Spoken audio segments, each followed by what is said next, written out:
کچھ تو ڈھونڈیں گے, ہم اپنی طرف سے چھوڑ نہیں دیں گے. آپ اس دن بتا رہی تھی کہ پتہ نہیں کتنا عرصہ آپ کو ایک سائڈ پہ رکھا تھا. اچھا, اس طرح سے تھا کہ مجھے میرا ہارٹ اور لنگ دونوں ہی کام کرنا بند ہو گیا تھا. تو ایک ایکمو مشین ہے جس پہ ہارٹ اور لنگ دونوں, وہ مشین میرے لیے کام کر رہی تھی. تو ایسا تھا کہ اس میں چونکہ میں خود نہیں موو کر سکتی تھی تو ان کو کروٹ بدلنا ضروری ہوتا تھا. لیکن ایسا تھا کہ جب وہ میری کروٹ بدلتے تھے تو میرے سارے وائٹل ایک دم سے گر جاتے تھے. تو وہ اس وجہ سے it was impossible for them to change my کروٹ. تو وہ ایک ہی سائڈ پہ زیادہ رہے تو میرے bed sores everything right side پہ زیادہ ڈیولپ ہوئے. تو بعد میں جب میں جاتی تھی اسی ہاسپٹل تو مجھے کہتے تھے کہ the nurses didn't take very good care of you, they should have turned you around.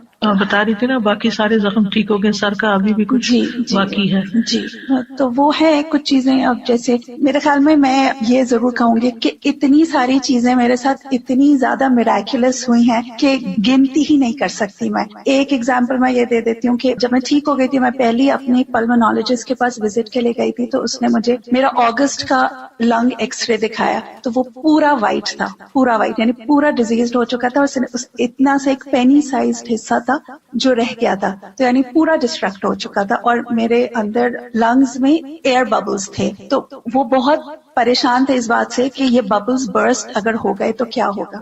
جب 2 مہینے کے بعد اپنا نیکسٹ اسکین کیا انہوں نے تو شی واز امیزڈ, کہنے لگی کہ یہ خود سے ریزالو ہو گئے, ہمیں نہیں پتا. It was always an option کہ وہ کہتے تھے کہ آپ تھوڑا سا بہتر ہو جائیں گے تو ہمیں سرجیکلی انٹروین کرنا پڑے گا, یا تو لنگ ٹرانسپلانٹ کرنا پڑے گا, یا ہم پوری سرجری کی ٹیم بٹھائیں گے کہ ہم کس طرح سے ان کو ریزالو کریں. تو جب اس نے 2 مہینے بعد میرا اسکین دیکھا اس نے کہا اٹس انبلیویبل, اور مجھ سے پوچھ رہی تھی, کہنے لگی تمہیں احساس نہیں ہو رہا تھا کہ جب تمہارے لنگ پہ پریشر کم یا زیادہ ہو رہا ہے؟ تو میں نے کہا نہیں, it was just a miracle. اسی طرح ایک انہوں نے مجھے چیسٹ ٹیوب ڈالی ہوئی تھی, and for the longest time وہ صبح میں پوری ٹیم ہوتی تھی, وہ جو میرے سامنے ڈسکشن کر رہی ہوتی تھی وہ کہتے ہوتے تھے اگر ہم نے یہ ٹیوب نکال دی تو یہ کولیپس ہو جائے گی. اور وہ فیصلہ نہیں کر پا رہے تھے کہ اس ٹیوب کو ہم کیسے نکالیں, کیا کریں. تو 3-4 ہفتے تک میں ایک آئی سی یو میں, پھر دوسرے اس میں, پھر تیسرے, انٹل کہ انہوں نے مجھے وارڈ میں شفٹ کر دیا without taking out the tube. اور انہوں نے کہا کہ ہم نہیں انٹروین کر سکتے, وی آر ٹو اسکیئرڈ.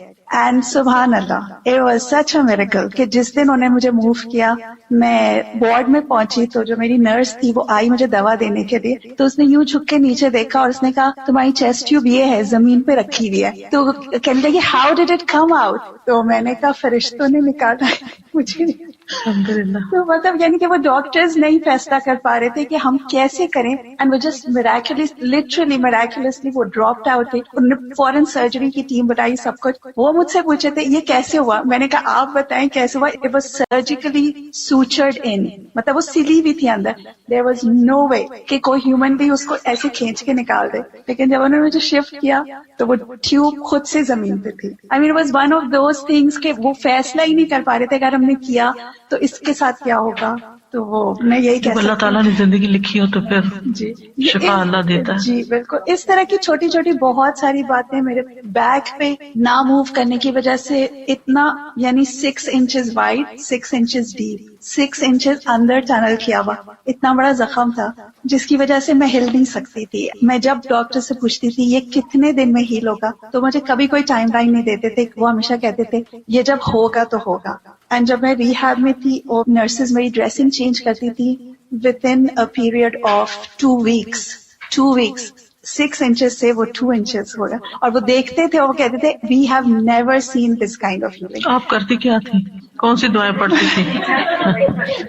دعاؤں پہ میں یہ ابھی آپ جب حضرت ایوب کی دعا بتا رہی تھی تو میں یہ بات بہت سوچ رہی تھی کہ جب بھی میں پہلے اپنی زندگی میں یہ والی دعا دیکھتی تھی نا اللہم انی مسنی الضر, تو میں ہمیشہ یہ سوچتی تھی کہ یہ دعا کیسے ہو سکتی ہے کہ اللہ تعالیٰ سے آپ کہہ رہے ہیں کہ مجھے تکلیف ہوئی ہے. لیکن جب میری آنکھ کھلی تو میں پھر نہیں سکتی تھی, موو نہیں کر سکتی تھی, اتنی ساری ٹیوبس تھی.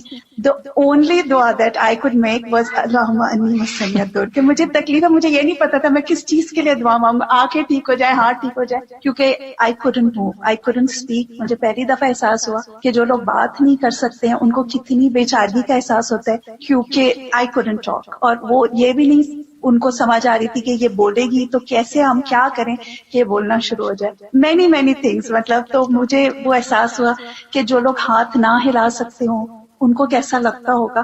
اللہ تعالیٰ نے ہمیں کتنی نعمتیں دی ہیں. میں ہاتھ اٹھا کے پانی نہیں پی سکتی تھی, میں ان کو اشارے سے کہتی تھی کہ مجھے پانی دے دیں, تو ان کو سمجھ نہیں آتی تھی. پھر وہ کسی طرح پانی کا گلاس قریب آیا تو میں اٹھا نہیں سکتی تھی, اٹھایا منہ میں ڈالا تو میں سوالو نہیں کر سکتی تھی. تو آئی واز جسٹ تھنکنگ کہ ایک پانی کا گلاس پینا ہم کتنا نارملی اٹھایا اور پی لیا, لیکن آپ اٹھا نہ سکیں, منہ تک لے جا نہ سکیں, اس کو ڈال نہ سکیں, اور منہ میں چلا بھی گیا تو پھر اس کو سوالو نہ کر سکیں. ایک ایکٹ میں اللہ تعالیٰ کی کتنی رحمتیں ہیں اور نعمتیں ہیں, ہم کتنی دفعہ الحمدللہ کہیں. الحمدللہ, مطلب I mean I have a list of جو miracles ہیں. میرے خیال میں اس میں یہ ضرور کہوں گی کہ میں لوگوں کو یہ کہتی ہوں کہ میں تو معجزہ ہوں دعاؤں کا, لیکن جن لوگوں نے میرے لیے دعا کی ہے انہوں نے کتنی تڑپ کے مانگی تھی کہ اللہ تعالیٰ نے سب کی دعا میرے لیے قبول کی ہے. الحمدللہ. جزاک اللہ خیر. سعید کہتے ہیں کہ میں سلمان کے ساتھ کندہ میں ایک مریض کی عیادت کے لیے گیا. جب وہ مریض کے پاس آئے تو انہوں نے کہا خوش ہو جاؤ. اب اگر ہم کسی مریض کو کہیں خوش ہو جاؤ تو وہ آگے سے شاید مائنڈ ہی کر جائے, لیکن ساتھ ہی انہوں نے یہ کہا کہ بے شک مومن کے مرض کو اللہ تعالیٰ کفارے اور اپنی رضا کا سبب بنا دیتے ہیں, اور فاجر کا مرض ایسا ہے جیسے کہ اونٹ کہ اس کے مالک نے اسے باندھ دیا, اس کے بعد چھوڑ دیا اور اسے خبر نہیں کہ کیوں باندھا اور کیوں کھولا, کیوں ہنکا دیا. پھر اسی طرح آگ کے عذاب کا بدل بننے کے لیے بھی بیماری آتی ہے, یعنی آخرت کے عذاب سے بچاؤ کے لیے. ابو ہریرہ سے روایت ہے کہ رسول اللہ صلی اللہ علیہ وسلم ایک مریض کی تیمارداری کے لیے تشریف لے گئے جسے بخار تھا. میں بھی آپ کے ساتھ تھا. آپ نے اسے فرمایا خوش ہو جاؤ, بے شک اللہ تعالیٰ فرماتے ہیں یہ بخار میری آگ ہے جسے میں اپنے بندے پر دنیا میں مسلط کر دیتا ہوں تاکہ اس کی آخرت والی آگ کے عذاب کا بدل بن جائے. اس لیے بخار کو کبھی برا بھلا نہیں کہنا چاہیے, نہیں, دنیا کا بخار آخرت کے عذاب سے بچاؤ کا ذریعہ بن جاتا ہے. پھر اسی طرح عام دنوں میں انسان جو نیک عمل کرتا رہتا ہے, بیماری میں اگر نہیں کر سکتا تو وہ اس کے لکھے جاتے ہیں. نبی صلی اللہ علیہ وسلم نے فرمایا دن بھر کا کوئی عمل ایسا نہیں جس پر مہر نہ لگائی جاتی ہو. چنانچہ جب مسلمان بیمار ہوتا ہے تو فرشتے عرض کرتے ہیں اے اللہ, اے ہمارے رب, تو نے فلاں بندے کو روک دیا, یعنی اب وہ یہ نہیں کر سکتا جو پہلے ہر روز کرتا تھا. رب عز و جل فرماتا ہے کہ اس کے تندرست ہونے تک جیسے وہ اعمال کرتا ہے ان کی مہر لگاتے جاؤ, یا یہ کہ وہ فوت ہو جائے تو پھر اور بات ہے. یعنی بیماری میں ان سارے اعمال کو اس کے لیے مہر لگاتے جاؤ, یعنی انہی اعمال کو ریپلیکیٹ کرتے جاؤ کہ گویا کہ وہ کر رہا ہے. رسول اللہ صلی اللہ علیہ وسلم نے فرمایا جب کوئی بندہ بیمار ہوتا ہے یا سفر میں جاتا ہے تو اس کے وہ تمام عمل لکھ دیے جاتے ہیں جو وہ حالت قیام اور زمانے تندرستی میں کیا کرتا تھا. اور دنیا میں جن پہ تکلیف آتی ہے اگر وہ صبر کرے تو قیامت کے دن ان کو ملنے والے اجر کو دیکھ کر لوگ تمنا کریں گے کاش ہماری جلدیں کینچیوں سے کاٹ دی جاتی. پھر اسی طرح بعض بیماریوں میں جب لوگ فوت ہو جاتے ہیں تو شہادت کا ثواب ملتا ہے. رسول اللہ صلی اللہ علیہ وسلم نے فرمایا فی سبیل اللہ مارے جانے کے علاوہ 7 طرح کی شہادت اور ہے. ایک وہ جو طاعون کی بیماری میں مرے, دوسرے جو پانی میں ڈوب کر مرے, تیسرے جو ذات الجم جیسے پھیپھڑوں کی بیماری اس میں مرے, چوتھا پیٹ کی بیماری میں مرنے والا, پانچواں جل کر مرنے والا, چھٹا چھت یا دیوار کے نیچے دب کے مرنے والا, ساتویں وہ عورت جو حاملہ ہو اور مر جائے. یہ سب شہید کہلائیں گے, یہ سب بھی شہادتیں ہیں. پھر اللہ کے اذن سے بیماری جو ہے وہ جنت میں داخلے کا ذریعہ بھی بنتی ہے. اور اس میں وہ خاتون جس کو مرگی کا دورہ پڑتا تھا اور اس نے دعا کے لیے کہا تو آپ نے فرمایا اگر تم چاہو تو صبر کرو, تمہارے لیے جنت ہے, اور چاہو تو میں تمہارے لیے دعا کر دوں کہ اللہ تمہیں صحت اور عافیت دے دے. تو اس نے کہا کہ میں صبر کروں گی لیکن میرا سطر کھل جاتا ہے, تو آپ دعا کریں کہ میں جب بے ہوش ہوں تو پھر میرا سطر نہ کھلے. تو آپ نے اس کے لیے دعا کر. آج کے لیے اتنا ہی کافی ہے, انشاءاللہ تعالی باقی کل سیکھو کنٹینیو کریں گے.